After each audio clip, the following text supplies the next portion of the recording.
کے مہکتب پھول جناب احمد مجتبیٰ محمد مصطفیٰ صلی اللہ تعالی علیہ وآلہ وسلم کے دربار گوہربار میں ہدیہ عقیدت پیش کرنے کے بعد محترم و محتشم سامعین کرام السلام علیکم ورحمۃ اللہ وبرکاتہ۔ بہت ساری ایسی چیزیں ہیں جو انسان کے ایمان کو مزید مضبوط کر دیتی ہیں، اور بہت ساری ایسی چیزیں ہیں جو انسان کو مسلمان کو کفر کے قریب کر دیتی ہیں۔ کچھ چیزیں ایسی ہیں جن کا دوسرا نام کفر ہی ہے، لیکن انجانے میں اکثر ہم وہ کام کر جاتے ہیں۔ جو ایمان کے قریب کر دینے والی چیز ہے وہ یہ کہ اللہ کا شکر ادا کرنا، اور جو کفر کے قریب کر دینے والی چیز ہے وہ ہے کہ اللہ کی ناشکری کرنا۔ اللہ رب العزت نے قرآن پاک میں ارشاد فرمایا وَإِن تَكْفُرُوا فَإِنَّ اللَّهَ غَنِيٌّ عَنْكُمْ، فرمایا اگر تم ناشکری کرو گے تو اللہ بے نیاز ہے، اسے تمہارے شکر ادا کرنے کی ضرورت نہیں، وہ بے نیاز ہے۔ شکر ادا کرو گے تو پھر بھی وہ اللہ اکبر ہی ہے، اگر نہیں شکر ادا کرو گے تو پھر بھی وہ ساری کائنات کا مالک ہی ہے۔ وَلَا يَرْضَى لِعِبَادِهِ الْكُفْرَ، فرمایا کہ بے شک اللہ رب العزت اپنے بندوں کی ناشکری کو پسند نہیں کرتا۔ جب بندہ ناشکری کرتا ہے رب ایسے بندے سے راضی نہیں ہوتا۔ وَإِن تَشْكُرُوا، اور اگر تم شکر ادا کرو گے يَرْضَهُ لَكُمْ، تو اللہ تم سے راضی ہو جائے گا۔ جو شکر گزار بندہ ہوتا ہے اللہ کریم ایسے بندے سے راضی ہوتا ہے۔ اسی طرح قرآن پاک کے اندر دوسرے مقام پر اللہ نے ارشاد فرمایا فَاذْكُرُونِي أَذْكُرْكُمْ، تم میرا ذکر کرو میں تمہارا ذکر کروں گا، تم مجھے یاد کرو میں تمہیں یاد کروں گا۔ اور فرمایا وَاشْكُرُوا لِي وَلَا تَكْفُرُونَ، اور تم میرا شکریہ ادا کرو میری ناشکری نہ کرو۔ قرآن پاک کے اندر جگہ بجگہ اللہ کریم نے شکر کا ذکر کیا کہ انسان کی زندگی میں شکر ادا کرنا کس حد تک ضروری ہے۔ تیسرے مقام پہ اللہ نے ارشاد فرمایا ما یفعل اللہ بعذابکم، فرمایا کہ اللہ تمہیں عذاب دینا نہیں چاہتا، اللہ تو تمہیں بخشنا چاہتا ہے۔ انسان کی بخشش کے لیے ہی اللہ کریم نے 1,00,000 کم و بیش 24,000 پیغمبروں کا سلسلہ چلایا۔ انسان کو بخشنا ہی تھا تو اسی لیے اللہ کریم نے کسی نبی پر کتاب نازل کی تو کسی پہ صحیفہ نازل کیا۔ انسان کو بخشنا ہی تھا کہ انسانوں کے اندر ہی اللہ نے نبیوں کو پیدا کیا، جنات کے اندر اور دیگر مخلوقات میں اللہ نے کسی نبی کو پیدا نہیں کیا۔ جتنے نبی آئے سب انسانوں میں آئے، تو انسانوں کی بخشش کا، انسانوں کی ہدایت کا رب ذوالجلال نے اس حد تک اہتمام کیا۔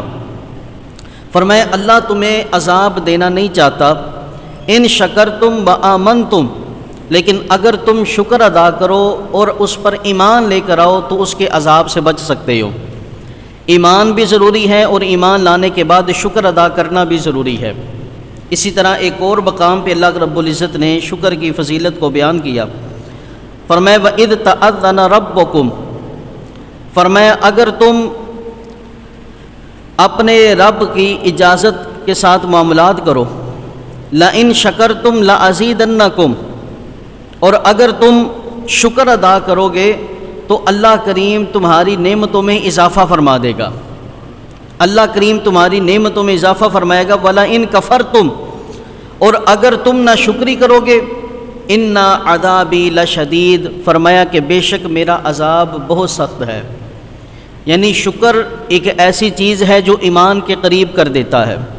شکر ایک ایسی عبادت ہے جو انسان کو رب کے قریب کر دیتی ہے۔ شکر ایک ایسی عبادت ہے کہ جو انسان کو جنت کے قریب کر دیتی ہے۔ ناشکری ایک ایسی چیز ہے جو انسان کو کفر کے قریب کر دیتی ہے۔ ناشکری ایک ایسی چیز ہے کہ انسان کو جہنم کے قریب کر دیتی ہے۔ ناشکری ایک ایسی چیز ہے جو انسان کو اللہ کے عذاب کے قریب کر دیتی ہے۔ آج ہم دیکھیں کہ ہم دن کے اندر کتنی بار ناشکری کرتے ہیں۔ اللہ کریم نے ہمیں صحت دی، ہمیں سہولیات عطا فرمائی، لیکن اس کے باوجود ہم کتنی دفعہ ناشکری کے الفاظ بول دیتے ہیں۔ آج کے دور میں یہ تنگ دستی، فاقہ کشی اور طرح طرح کی مصیبتیں، ان کے پیچھے ایک بہت بڑی وجہ ہماری ناشکری بھی ہے۔ ہمیں حکم تھا کہ کوئی نعمت ملے تو شکر ادا کرنا، شکر ادا کرو گے تو اللہ تمہاری نعمتوں میں اضافہ کر دے گا۔ ہم میں سے کتنے ایسے ہیں کہ جو دسترخوان پر بیٹھتے ہیں تو رب کا شکر ادا کرتے ہوں؟ ہم میں سے کتنے ایسے ہیں جو نعمتوں کو استعمال کر کے رب کا شکر ادا کرتے ہوں؟ رسول پاک صلی اللہ علیہ وآلہ وسلم نے ارشاد فرمایا، حضرت انس بن مالک رضی اللہ تعالیٰ عنہ سے روایت ہے، قال قال رسول اللہ صلی اللہ علیہ وآلہ وسلم، حضور علیہ السلام نے ارشاد فرمایا، ان اللہ لیرضی عن العبد، فرمایا بے شک اللہ کریم اپنے بندے سے راضی ہوتا ہے۔ کب راضی ہوتا ہے؟ ان یأکل الاکلۃ، جب وہ کوئی چیز کھاتا ہے، کھانے کے بعد فیحمدہ علیہا، اور کھانے کے بعد وہ اس کھانے پر رب کا شکر ادا کرتا ہے۔ کھانا کھا لیا، کھانا کھانے کے بعد، لقمہ کھانے کے بعد وہ الحمدللہ کہتا ہے، وہ اللہ کی تعریف بیان کرتا ہے، شکر ادا کرتا ہے۔ او یشرب الشربۃ، اور جب وہ کوئی چیز کو پیتا ہے، پینے کے بعد وہ اس پانی پر، اس مشروب پر اللہ کا شکر ادا کرتا ہے۔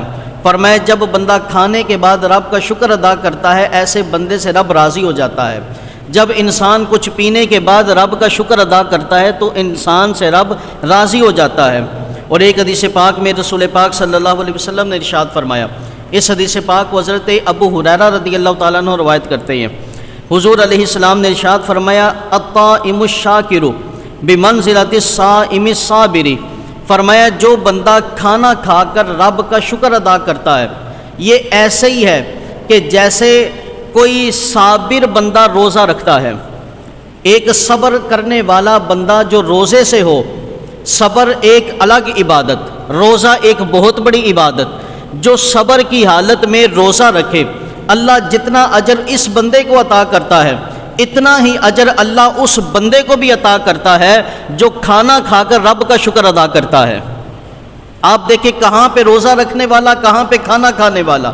ایک نفلی روزہ رکھنے والا اور وہ صبر کرنے والا، نہ اس نے سحری کی، نہ اس نے افطاری کی، چند گھونٹ پانی سے اس نے روزہ رکھ لیا، چند گھونٹ پانی سے اس نے افطاری کر لی، ایسا روزہ کتنا صبر والا ہوگا، ایسا روزہ کتنا برگزیدہ ہوگا۔ لیکن فرمایا دوسری طرف وہ بندہ جو پیٹ بھر کے کھانا تو کھاتا ہے لیکن کھانا کھانے کے بعد رب کا شکر ادا کرتا ہے، کھانا کھانے کے بعد وہ الحمدللہ کہتا ہے، وہ یہ کہتا ہے یا اللہ تیرا شکر کہ تو نے مجھے عظیم نعمت عطا فرمائی، اپنی نعمتوں سے لطف اندوز کیا، اور رب کا شکر ادا کرتا ہے۔ تو فرمایا کہ یہ بندہ ایسے ہی ہے جیسا صبر کرنے والا روزہ رکھ رہا ہے، جتنا اجر اس بندے کو مل رہا ہے اتنا ہی اجر اس کو کھا کر مل رہا ہے۔ اسی طرح ایک اور حدیث پاک کے اندر آتا ہے، حضرت مولا علی رضی اللہ تعالی عنہ آپ اپنے شاگرد سے کہتے ہیں کہ قال علی ابن ابی طالب رضی اللہ تعالی عنہ، حضرت مولا علی رضی اللہ تعالیٰ عنہ نے اپنے شاگرد سے کہا، حل تدری ما حق الطعام، کیا تمہیں پتہ ہے کہ کھانے کا حق کیا ہے؟ جو دسترخوان پہ کھانا رکھا گیا ہے اس کا حق کیا ہے؟ آپ کے شاگرد کہنے لگے، قلت وما حقہ، اے مولا علی رضی اللہ تعالی عنہ ہمیں بتائیں کہ کھانے کا حق کیا ہے۔ حضرت مولا علی رضی اللہ تعالیٰ عنہ فرمانے لگے، تقول بسم اللہ، جب کھانا تمہارے سامنے آئے تو کہا کرو بسم اللہ، اور اس کے بعد یہ دعا پڑھا کرو، اللہم بارک لنا فیما رزقتنا، کہ اے اللہ ہمارے لیے اس کھانے میں برکت عطا فرما جو کھانا تو نے ہمیں عطا فرمایا۔ یہ چیز یاد رکھے، کوشش کرنی چاہیے کہ ہمیں یہ دعائیں عربی میں زبانی یاد ہو، کھانے سے پہلے کی دعا، کھانے کے بعد کی دعا، وضو سے پہلے کی دعا، وضو کے بعد کی دعائیں، یہ ہمیں دعائیں عربی میں یاد ہونی چاہیے۔ اگر بالفرض کسی کو عربی میں یاد نہیں ہوتی تو ہمیں چاہیے کہ ہم اردو میں یاد دعا پڑھ لیا کریں۔ نماز کے علاوہ اگر کوئی ماحول ہو ہمیں اردو میں ہی دعا کو مانگ لینا چاہیے، کہ کم از کم نہ پڑھنے سے پڑھنا تو بہتر ہی ہے۔ اگر ہمیں کھانا کھانے سے پہلے دعا نہیں آتی تو ہمیں کم از کم بسم اللہ شریف پڑھ لینی چاہیے، بسم اللہ شریف کھانے سے پہلے پڑھ لینی چاہیے۔ اس کے بعد اگر ہمیں عربی میں دعا یاد نہیں تو ہمیں اردو میں ہی کہہ دینا چاہیے کہ اے اللہ جو رزق تو نے ہمیں عطا کیا ہمیں اس میں برکت عطا فرما۔ حضرت مولا علی رضی اللہ تعالیٰ عنہ کہتے ہیں کہ ثم قال، پھر آپ نے فرمایا وتدری ما شکرہ، کیا تم جانتے ہو کہ کھانے کا شکر ادا کیسے کیا جاتا ہے؟ بسم اللہ پڑھنا یہ کھانے کا حق ہے، اور اس کا شکر ادا کرنا وہ کیا ہے؟ آپ کے شاگرد کہنے لگے قلت وما شکرہ، یا علی آپ بتائیں کہ کھانے کا شکر ادا کیسے کیا جائے، جب کھانا مل جائے تو اس پر شکریہ ادا کیسے کرنا ہے؟ قال تقول، کہا کہ جب تم کھانا کھا لو تو پھر کہا کرو الحمدللہ الذی اطعمنا وسقانا، تمام تعریفیں اس خدا کے لیے جس نے ہمیں کھانا کھلایا ہے اور ہمیں پانی پلایا ہے۔ جب کھانا کھا لیں تو کوشش کیا کریں کہ یہ دعا پڑھ لیا کریں۔ حضرت خالد بن ولید رضی اللہ تعالی عنہ، آپ نا عیسائیوں کے ساتھ آپ کا کوئی جنگی ماحول چل رہا تھا، طے کے میدان میں، طے ایک علاقے کا نام ہے، اس علاقے میں آپ پہنچے، آپ کی فوج بالکل تیار ہے، مد مقابل عیسائیوں کی فوج کھڑی ہے۔ وہاں کے جو پادری تھے وہ حضرت خالد بن ولید رضی اللہ تعالی عنہ کے پاس آئے، کہنے لگے اے خالد بن ولید رضی اللہ تعالی عنہ، یہ دودھ کا پیالہ ہے، اس کو نوش فرمائے، پھر بعد میں مذاکرات کرتے ہیں۔ حضرت خالد بن ولید رضی اللہ تعالی عنہ آپ نے وہ دودھ نوش فرمایا، پادری آپ کو دیکھتے رہے، عیسائی آپ کو دیکھتے رہے، آپ بالکل صحت مندی کے ساتھ ان کے سامنے گفتگو کرتے رہے۔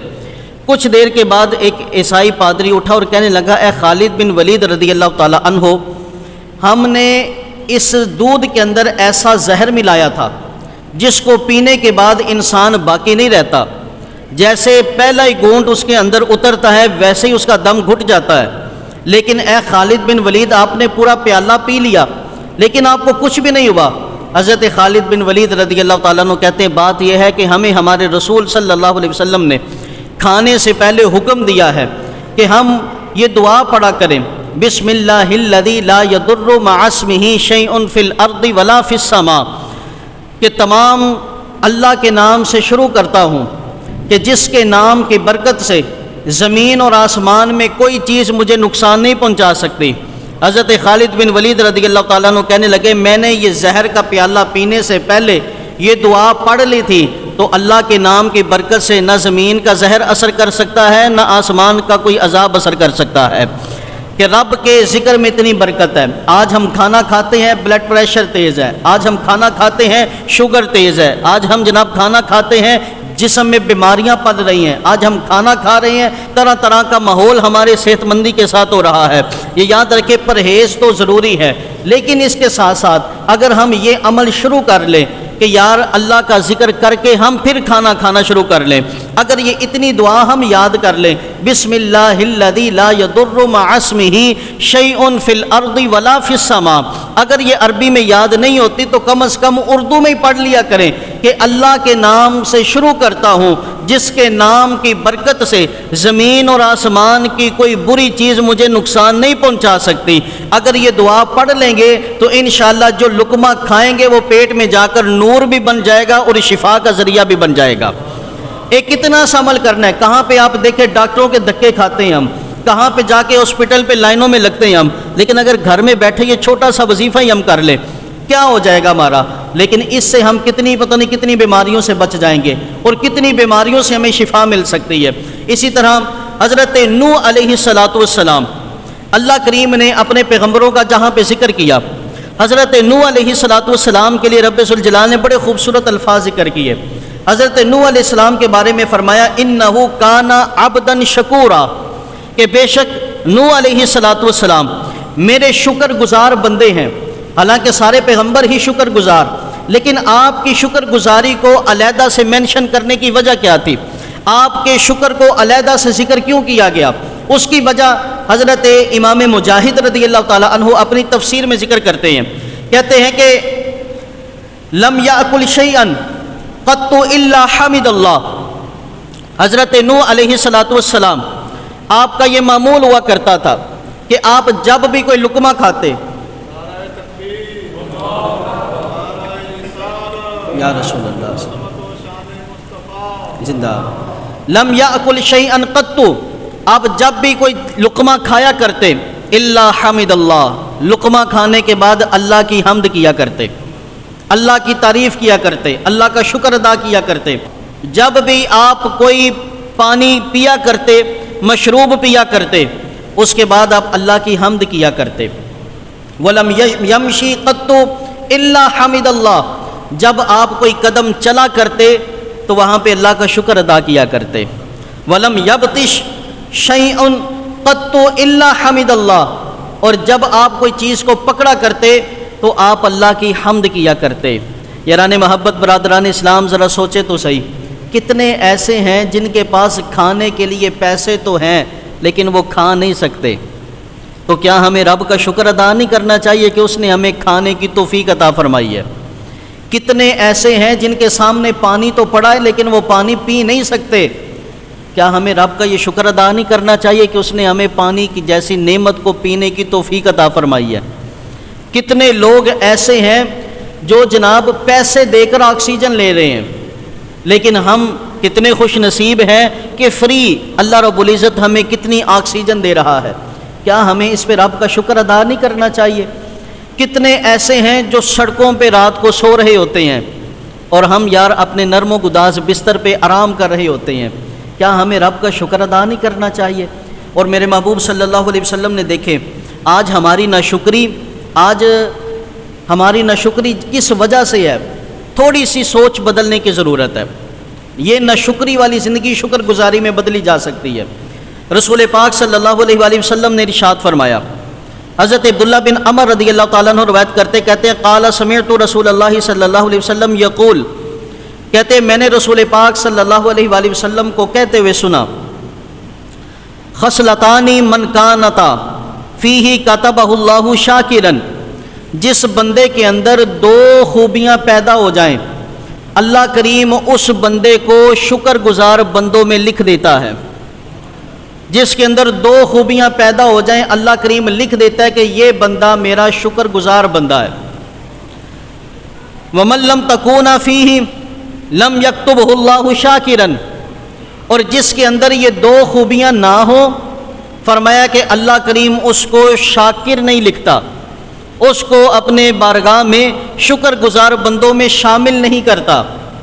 بڑی توجہ کے ساتھ اس حدیث پاک کو سنیے گا۔ رسول پاک صلی اللہ علیہ وسلم نے ارشاد فرمایا من نظر فی دینہ الی من ہوا فوقہ فاقتدی بہ، فرمایا جو بندہ اپنے دین کے معاملے میں اپنے سے بہتر بندے کو دیکھے اور اس کی پیروی شروع کر دے، دین کے لحاظ سے اپنے سے بہتر کی طرف دیکھے کہ یار میں اگر 5 نمازیں پڑھتا ہوں لیکن وہ میرا فلاں بھائی ہے وہ تو تہجد بھی پڑھتا ہے، اس کو دیکھے اپنے سے زیادہ عبادت گزار، اپنے سے زیادہ علم و فضل والے کو دیکھے اور اس کی اقتداء کر دے۔ اور دوسری خصلت کیا ہے؟ وَنَظَرَ فِي دُنْيَاهُ إِلَى مَنْ هُوَ دُونَهُ فَحَمِدَ اللَّهُ عَلَى مَا فَضَّلَهُ بِهِ عَلَيْهِ كَتَبَهُ اللَّهُ شَاكِرًا صَابِرًا، اور جو بندہ اپنی دنیا کے لحاظ سے اپنے سے ماتحت کو دیکھے اور اسے دیکھ کر اللہ کا شکر ادا کرے اور یہ کہے کہ یا اللہ کتنی چیزیں ایسی ہیں جو تو نے مجھے عطا کی ہیں لیکن میرے اس بھائی کو عطا نہیں کی ہیں، اس پر اللہ کا شکر ادا کرے۔ تھوڑی سی سوچ کا زاویہ بدلنے کی ضرورت ہے۔ ہم لوگ اپنے سے بڑا عالم کسی کو سمجھتے ہی نہیں، اپنے سے بڑا فاضل کسی کو سمجھتے ہی نہیں، اپنے سے بڑا مفتی کسی کو سمجھتے ہی نہیں، اپنے سے بڑا عبادت گزار کسی کو سمجھتے ہی نہیں۔ تھوڑی سی سوچ کو بدلنے کی ضرورت ہے۔ ہمیں چاہیے کہ ہم سے بڑا کوئی ہو اس کی ہم پیروی کریں، ہم سے بزرگ کوئی ہے اس کی ہم پیروی کریں۔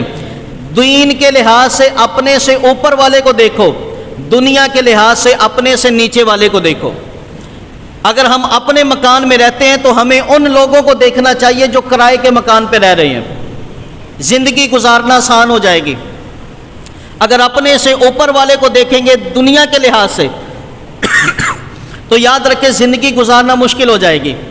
اب ہماری آمدنی ہو ایک معمولی سی کار کے برابر کہ ہم اپنی آمدنی میں اتنا ہی گزارا کر سکتے ہیں، لیکن ہم دیکھیں بڑی بڑی گاڑیوں والوں کو اور پھر اندر سے کڑتے بھی رہیں کہ میرے پاس یہ بھی ہو جائے، یہ بھی ہو جائے، یہ بھی ہو جائے۔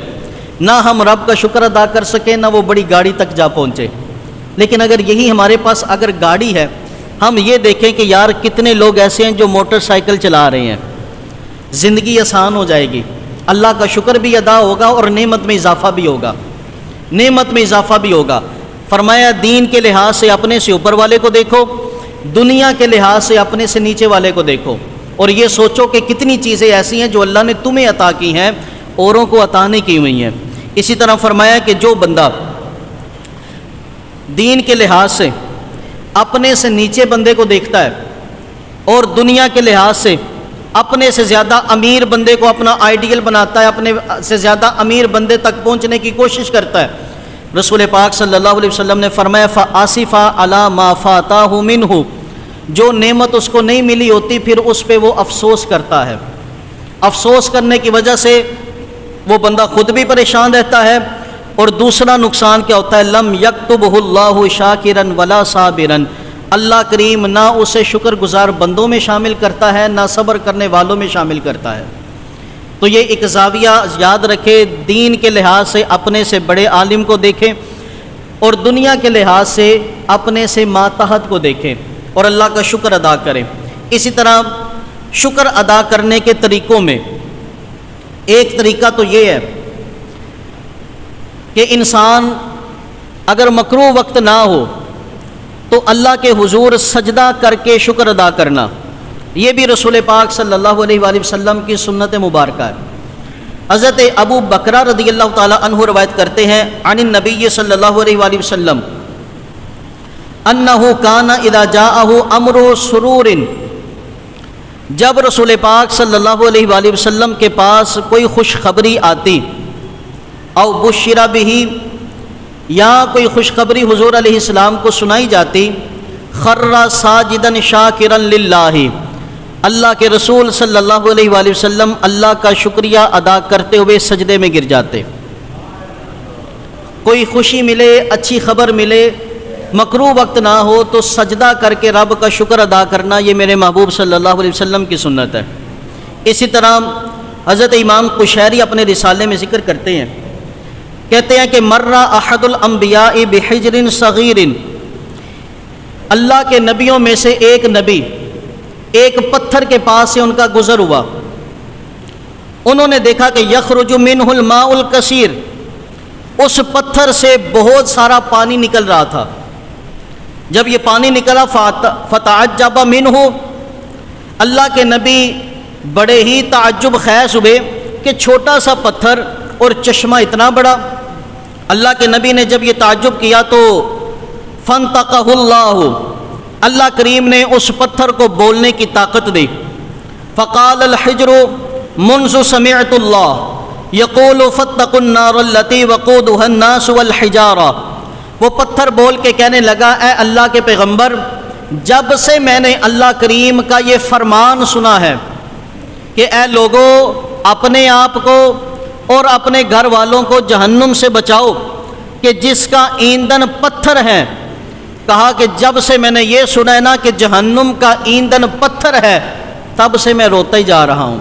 وَأَنَا أَبْكِي، میں روتا جا رہا ہوں۔ یہ دیکھنے کو تو آپ کو چشمہ نظر آ رہا ہے، اصل میں یہ میرے درد کے آنسو ہیں کہ کہیں اللہ مجھے ایندھن کے طور پہ جہنم میں نہ پھینک دے، میں اس لیے رو رہا ہوں۔ اللہ کے نبی فدعا ذلک النبی ان یجیر اللہ ذلک الحجر، اللہ کے نبی صلی اللہ علیہ وآلہ وسلم نے ہاتھ اٹھائے اللہ کی بارگاہ میں عرض کی کہ اے مالک اس پتھر کو جہنم سے آزادی عطا فرما۔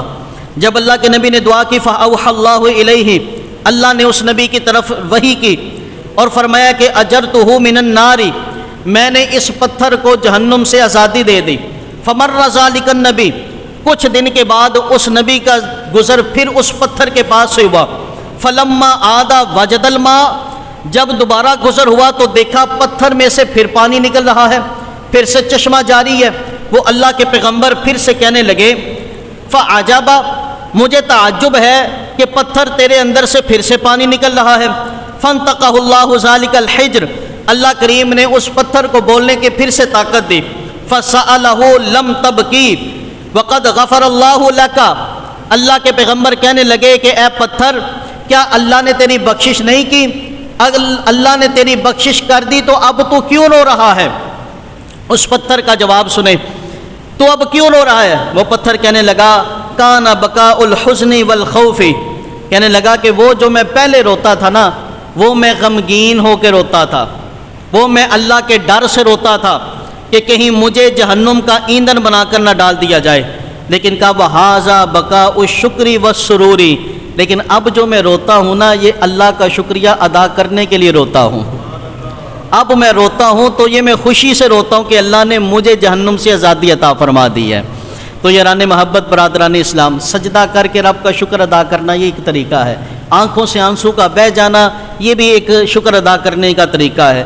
زبان سے الحمدللہ کہنا یہ بھی ایک شکر ادا کرنے کا طریقہ ہے، اور نہ شکری یہ وبال ہی وبال ہے۔ حضور علیہ الصلوۃ والسلام نے ارشاد فرمایا، میں نے جہنم کے اندر دیکھا، یہ بخاری شریف کی حدیث پاک ہے، فرمایا میں نے جہنم میں دیکھا کہ جہنم میں اکثریت عورتوں کی ہے، اور عورتیں اپنے کفر کی وجہ سے وہ جہنم میں جائیں گی۔